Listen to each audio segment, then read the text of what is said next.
ఇది మరొక విషాద వార్త. మహారాష్ట్రలో జరిగింది. కుటుంబంతో సహా హెడ్ మాస్టర్ ఆత్మహత్య చేసుకున్నాడు. షోలాపూర్ జిల్లా హత్తీస్లో హృదయ విదారక ఘటన జరిగింది.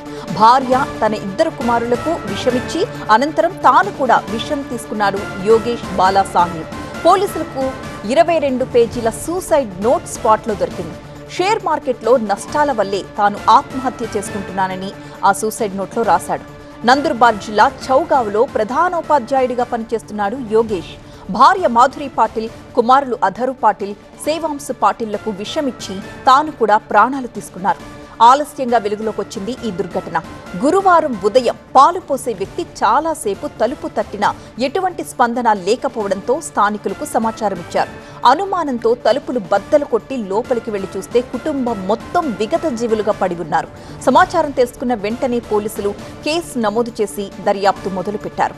ప్రాథమిక విచారణలో 22 పేజీల సూసైడ్ నోట్ ని స్వాధీనం చేసుకున్నారు. షేర్ మార్కెట్లో పెట్టుబడులు పెట్టిన యోగేష్ భారీగా నష్టపోవడంతో కుటుంబంతో సహా ప్రాణాలు తీసుకున్నట్టుగా తెలుస్తోంది. ఈ ఘటనతో ఆ ప్రాంతమంతా విషాదంలో మునిగిపోయింది.